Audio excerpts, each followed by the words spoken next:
So hello everyone, welcome back to my channel. This is my second video ever जहां मैं आप लोगों के सामने बैठ के अपनी वीडियो बना रही हूं और आप लोगों से अपने थॉट्स और अपनी स्टोरीज शेयर कर रही हूं। मेरी फर्स्ट वीडियो थी जो मैंने कैबिन क्रू के एडवांटेजेस और डिसएडवांटेजेस के बारे में बात की थी।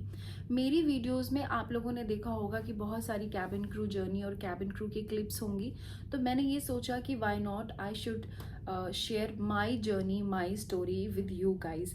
और वैसे भी मैं बहुत ज़्यादा एक्साइटेड हूँ क्योंकि मेरे 1K होने वाले हैं, तो मैंने सोचा कि चलो और ज़्यादा कनेक्शन बनाया जाए। तो here I am with you in front of you guys. पहले मैं बता दूँ कि मैं कोई प्रोफेशनल नहीं हूँ जो मुझे वीडियोस बनानी आती हो। मुझे लाइटनिंग का कोई आइडिया नहीं है, सिटिंग का कुछ नहीं पता। I am here only to sit in front of you guys and to tell you my story. सबसे पहले मैं आपको बताती हूँ कि कैबिन क्रू एयर होस्टेस की जो जॉब होती है बहुत ही ज़्यादा रिस्की और बहुत ही फ़नी भी होती है, क्योंकि आप एवरी डे आप बहुत नए लोगों से मिलते हो, नई नई जगह पे ट्रैवल करते हो। तो ये एक बहुत ही अलग सा एक्सपीरियंस होता है। हमारे यहाँ पे बहुत सारी लड़कियों के ड्रीम होते हैं कैबिन क्रू एयर होस्टेस बनने के। ऐसे ही कुछ ड्रीम्स, कुछ लाइफ के ड्रीम मेरे भी थे और मैंने उनको कैसे पूरा किया वो मैं आप लोगों से शेयर करती हूँ। तो सबसे पहले मैं आपको बताती हूँ कि मेरी स्कूल लाइफ कैसी रही। जो मेरी स्कूल लाइफ थी वो बहुत ही ज़्यादा ख़राब थी, to be very honest.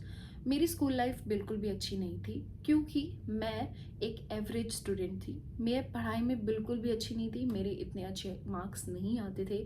I was not at all a brilliant और इंटेलिजेंट स्टूडेंट।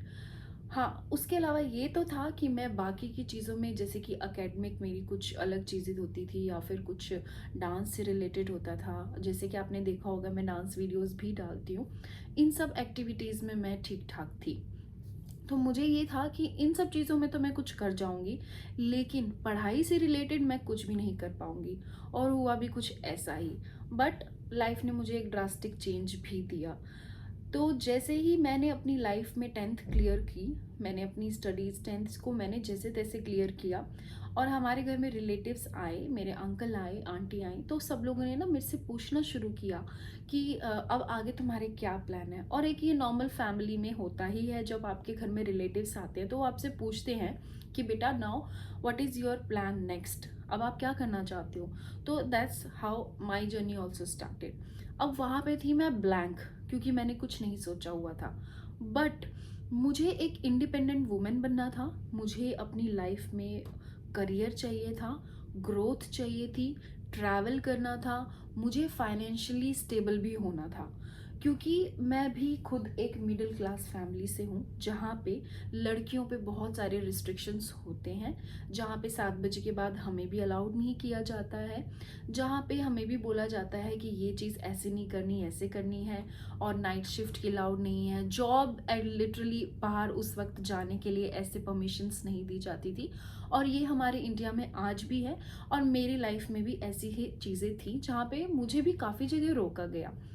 तो ऐसा ही कुछ था मेरे साथ भी। अब मैं बिल्कुल ब्लैंक थी कि मुझे करना क्या है, मुझे चाहिए बहुत कुछ, मेरे ड्रीम्स तो बहुत ज़्यादा हैं, बट मैं करूँ कैसे।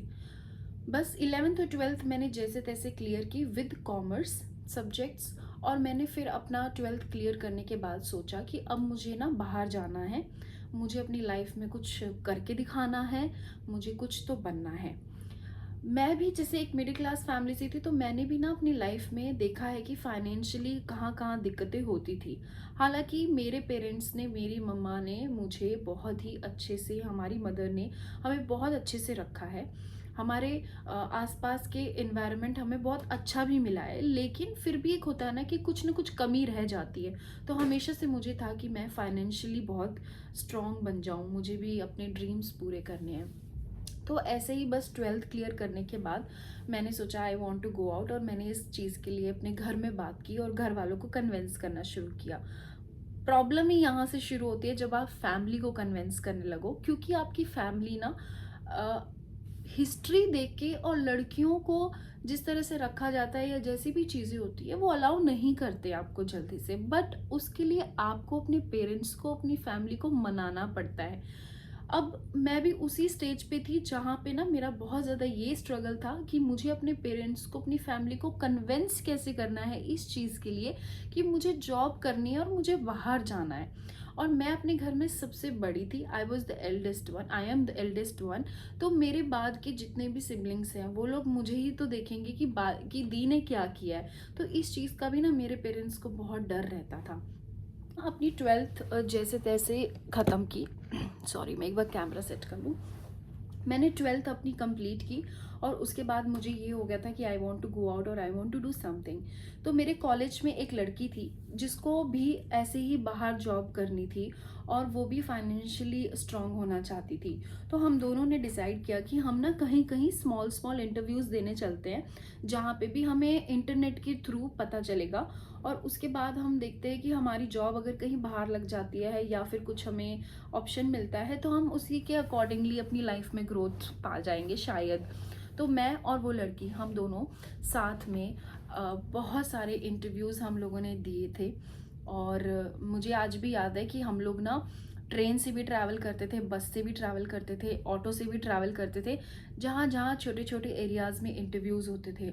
मैंने कॉल सेंटर का इंटरव्यू दिया, मैंने एक कंसल्टेंसी का जॉब था तो वहाँ पे मैंने इंटरव्यू दिया और मैंने बहुत जगह छोटी छोटी जगहों पे इंटरव्यू दिया। मैंने डोमिनोज़ के लिए भी इंटरव्यू दिया था और मेरा हर जगह लकीली मेरा इंटरव्यू क्लियर होता था और मुझे जॉब मिलती थी। बट वो जॉब ऐसी होती थी कि अगर जो मुझे वहाँ पे उस वक्त जितने पैसे मिल रहे थे, जो मेरी अर्निंग होती, तो वो मैं सिर्फ शायद अपने ऊपर ही मुश्किल से खर्च करती और बाकी तो मेरा आने जाने में ही बहुत ज़्यादा एक्सपेंस हो जाता। तो मैंने इसीलिए उन चीज़ों को मैंने कभी भी मतलब चूज़ ही नहीं किया कि मेरे को ये जॉब करनी है या ऐसे जॉब करनी है। मेरा ड्रीम था कुछ बड़ा करना है, कुछ अलग करना है, कुछ अच्छा करना है। तो मैं इस वजह से उन एरियाज़ में और उस फील्ड में गई ही नहीं। उसके बाद मैंने मेरे घर वालों ने देखा कि यार ये हाँ कुछ कर रही है, बाहर जा रही है, इंटरव्यू दे रही है, स्ट्रगल कर रही है। तो उन लोगों ने थोड़ा सपोर्ट किया। वो लोग जैसे कन्विंस हुए कि शी वांट्स टू वर्क और उसको कुछ करना है अपनी लाइफ में। लकीली मेरे पेरेंट्स एग्री हुए और मेरे रिलेटिव्स एग्री हुए, इन्होंने मुझे सपोर्ट किया और मैं वहाँ से बाहर आई। जैसे ही मैं बाहर आई तब तक मुझे कोई क्लू नहीं था कि मुझे कैबिन क्रू बनना है या फिर मुझे कोई ऐसी, मुझे तो बस ये था कि मेरे को ग्रोथ चाहिए, करियर बनाना है। मुझे नहीं पता कि कैसे बनाना है, जिसमें कि I was a student of bachelor of computer application. तो मेरा तो सब कुछ डिफरेंट ही था। फिर उसके बाद जब मैं बाहर आई अपने अंकल आंटी और इनके पास मैंने स्टे किया तो उन लोगों ने मुझे हेल्प किया। फिर मैंने घर में बैठ के एक दिन एक मैगजीन पढ़ी जिसमें एक एयर हॉस्टेस की स्टोरी थी। पता नहीं क्यों वो स्टोरी मुझे इतनी हिट हुई और इतनी इंस्पायरिंग लगी कि मैंने बोला आपने मुझे एक बार ऐसे कहा था कि कैबिन क्रू बनो, तो मैं चाहती हूँ कि मैं ना एक बार ये ट्राई करूँ। आई एम नॉट श्योर, क्योंकि एक तो इसकी ज़ीरो नॉलेज है, ज़ीरो हमें पता है कि ये कैसे प्रोसेस होता है इसका और कैसे बनना होता है कैबिन क्रू। प्लस मुझे पता लगा कि इसमें ना इंग्लिश इज़ वेरी इंपॉर्टेंट। अब उस वक्त हमारी फैमिली, जैसे हम एक मिडिल क्लास फैमिली से होते हैं और जहाँ हम लोग बॉर्न एंड ब्रॉट अप होते हैं, वहाँ पे इंग्लिश को इतनी ज़्यादा इंपॉर्टेंस नहीं दी जाती है और ना ही किसी को इतना आता भी है। टू बी वेरी ऑनेस्ट, वो बहुत ही एक नॉर्मल चीज़ है, एक कोई अलग चीज़ नहीं है। तो सेम मेरे साथ भी वही इशू था कि मैं अगर जा भी रही हूँ कहीं पे, एक एयर हॉस्टेस की जॉब करने की सोच रही हूँ, मैं अपने आप को रिप्रेजेंट कैसे करूँगी, मैं उसके बारे में बात कैसे करूँगी, या फिर उस फील्ड में जाने के लिए what kind of personality I have nothing. तो ज़ीरो क्लू। तो ऐसे ही उन्होंने फिर डिस्कवर किया कि फ्रैंकफिन इंस्टीट्यूट, जो एवरीवन नोज कि एक हॉस्पिटैलिटी मैनेजमेंट और कैबिन क्रू से रिलेटेड वो लोग कोर्सेज कराते ही हैं। तो वहाँ पे हम लोग गए, वहाँ पे हमने बात की और उन्होंने बोला कि ठीक है आप आ जाओ, आप एडमिशन ले लो and we will help you to grow you in the field of English, personality development और हॉस्पिटैलिटी से रिलेटेड चीज़ें सिखाई जाएंगी। और मैंने वहाँ पे अपना एडमिशन ले लिया। सो लकीली वहाँ पे क्या होता है कि साल भर का या 2 साल का अगर आप कोर्स करते हो तो आपको पूरा अमाउंट पे करना होता है। बट उस वक्त ऑब्वियसली मैं तो फाइनेंशियली इतना ज़्यादा, हम लोग इतना वो नहीं थे स्ट्रॉन्ग और स्टेबल, तो हम लोगों ने इतना नहीं कुछ दिया। हमने कहा कि आप हमारे ना 2-3 महीने की फ़ीस ले लो और अगर हमें लगेगा कंटिन्यू है या फिर मेरा इंटरेस्ट होता है तो we will pay more amount later on. So they got agree and somehow वो लोग मान गए। अच्छा, जब मैं घर से निकली थी तो उस वक्त मुझे याद है कि मेरी मम्मी ने मुझे 7,000 रुपीज़ मेरे हाथ में दिए थे और कहा था कि बस अभी मेरे पास यही है और तुम्हें जो करना है इनसे करो, तुम घर से बाहर निकल रही हो, तुम्हारा फैसला है। उसके बाद ये मत बोलना कि मैं ये कर दिया, मेरे से ये हो गया वो हो गया, क्योंकि then we will not accept. और ये प्रेशर भी एक लड़की की लाइफ में आता ही आता है, और ये बहुत ही खतरनाक प्रेशर होता है। खैर, तो मैं वहाँ से निकली और मैंने वहाँ पे एडमिशन लिया फ्रैंकफिन में। और मैंने फ्रैंकफिन में जब एडमिशन लिया तो वहाँ की जो ग्रुप था वो बहुत ही अच्छा ग्रुप था, बहुत ही हेल्पफुल ग्रुप था। उन लोगों ने मुझे बोला, वहाँ पे हमारी एक मैम आती थी जो पर्सनैलिटी डेवलपमेंट की क्लास लेती थी। उन्होंने बोला कि आप लोग यहाँ पे कोर्स करो, पढ़ाई करो, अपने आप को भी मतलब चेंज करो, बट साथ साथ ना इंटरव्यू भी देते रहो, क्योंकि अगर आप इंटरव्यूज़ भी देते रहोगे तो आपको एक एक्सपीरियंस मिलेगा। बेसिकली एयरलाइन में इंटरव्यू देते रहो, उन्होंने ऐसे कहा। तो हमने सोचा कि ठीक है, गलत तो नहीं बोल रहे हैं, हमें भी एक्सपीरियंस मिल जाएगा। तो उसी तरह से मैंने भी शुरुआत कर दी। मैं अपने फ्रेंड्स के साथ इंटरव्यू देने के लिए जाने लग गई। मैं गई, पहला इंटरव्यू मैंने दिया, आज भी मुझे याद है, दिल्ली में था वो इंटरव्यू। बिल्कुल मैं ऐसे ही वाइट शर्ट, ब्लैक कलर की स्कर्ट विद फॉर्मल्स, और बिल्कुल नो मतलब ज़ीरो मेकअप नॉलेज, कुछ भी नहीं पता था। बस ये था कि अपने आप को रिप्रेजेंट करना है और ऑनेस्ट रहना है। जो भी इंटरव्यू में क्वेश्चंस पूछे जाएंगे वो मैं ऑनेस्टली आंसर दूंगी।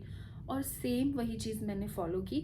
जब उन लोगों ने मुझे पूछा कि why you want to join, तो मैंने बोला कि मुझे पैशन है इस चीज़ का, मेरे को ग्रोथ चाहिए और I really want to develop my career, और मुझे इंडिपेंडेंट होना है। तो उन्होंने बोला ठीक है। मेरा फर्स्ट इंटरव्यू क्लियर हो गया and I was very shocked. फिर मुझे लगा यार ये तो ठीक है, हो गया क्लियर, बट इसकी ज़रूरी थोड़ी है कि बाकी चीज़ें भी क्लियर होंगी। उसके बाद समहाउ मैं चलती गई और मेरे 4 राउंड क्लियर हो गए and I was really very very shocked, क्योंकि आज तक मुझे यकीन नहीं होता कि वो हुआ कैसे। मैं बस ऑनेस्ट थी, और सच बताऊं तो मेरी इंग्लिश भी इतनी अच्छी नहीं थी, जिसका मजाक आज भी शायद उड़ाया जाता है और पहले भी उड़ाया जाता था। बट मैं कॉन्फिडेंट थी और मैं कहीं ना कहीं डिटरमिनेंट थी कि मुझे करना ही करना है। और मैं घर से जब निकली थी तो सोच के निकली थी कि अगर अब मैं घर वापस आऊँगी तो मैं अपना कुछ ना कुछ ग्रोथ, अपना करियर हाथ में लेके ही वापस आऊँगी। तो मेरे जब 4 राउंड क्लियर हुए तो, और हम लोग 42 या 38 कुछ लड़कियां एक हॉल में बैठे थे, और वहाँ पे एचआर आई और एचआर ने नाम लेना शुरू किया जो जो लड़कियां सेलेक्ट हुई थी। तो they were I think 16 girls who got selected, और उनमें से 13th या 14th पे मेरा नाम भी लिया गया and I was very happy. मेरी फ्रेंड भी मेरे साथ गई थी, बट अफसोस उसका नहीं हुआ था, बट उसका फिर बाद में दूसरी एयरलाइन में हो गया था, बट उस वक्त नहीं हुआ था। तो मेरी फैमिली उस वक्त, जब मैंने अपनी फैमिली को कॉल किया और मैंने बोला कि मुझे जॉब मिल गई है और मैं सिलेक्ट हो गई हूँ एयरलाइन के लिए, they all were so happy and shocked, क्योंकि किसी को यकीन ही नहीं हो रहा था। जो घर से निकली थी 2-3 महीने पहले, वो इतनी जल्दी सब कुछ क्लियर कर गई। और फ्रैंकफिन इंस्टीट्यूट जिसमें मैंने एडमिशन लिया ये सोच के कि 2-3 साल तो मुझे यहाँ निकालने पड़ेंगे जब जाके मुझे कुछ मिलेगा, वो भी मुझे करने की ज़रूरत नहीं पड़ी। 2-3 महीने की मैंने फीस दी और 2 महीने के अंदर अंदर मैं वहाँ पर एयरलाइन में जॉब करने लग गई। तो ये सबके लिए ना बहुत ही एक शॉकिंग चीज़ें थी, मेरे लिए खुद भी शॉकिंग चीज़ें थी। और जैसे ही फिर मुझे आज भी याद है, 1 अक्टूबर 2012 को मैं एयरलाइन में गई और वहाँ पे मुझे इंटरव्यू लेटर और सारी चीज़ें दी थी। हमारा एक प्रोसेस होता है, जो भी फॉर्म फिल करने थे वो मैंने फिल किए, और हमें बोला गया था कि 8 अक्टूबर से आपकी ट्रेनिंग स्टार्ट हो जाएगी and then you have to come for this training. So yes, that's how I got my job. और उसके बाद तो मेरी लाइफ जो चेंज हुई है, आई कांट इवन बिलीव, क्योंकि मैंने अपनी लाइफ में ना बहुत कुछ देखा है, बहुत सारी चीज़ें अप्स एंड डाउन्स देखे हैं। फ्लाइंग एक बहुत अच्छा एक्सपीरियंस भी है।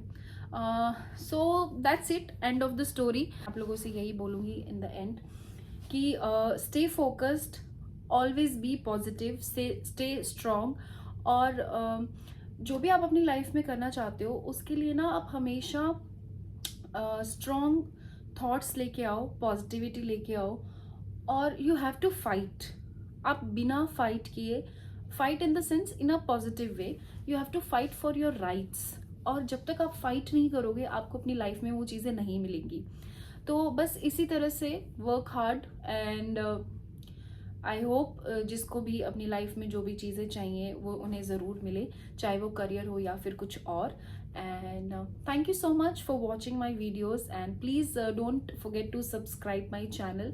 I am very new to this YouTube and I really want to be in the social media platform, but I need your support. ठीक है, so thank you so much and that's it. So thank you so much everyone for watching this video. और मैं आप लोगों को बता दूं कि मैं अभी हूँ अमृतसर और मैं यहाँ पे हूँ लेओवर पे। ऑब्वियसली जैसे कैबिन क्रू को जो लेओवर्स मिलते हैं मैं वहाँ पे ही हूँ और मैं बहुत ही प्यारा सा सनसेट देख रही हूँ। आप लोग भी सनसेट को एंजॉय कर सकते हैं and that's it. Bye bye, take care.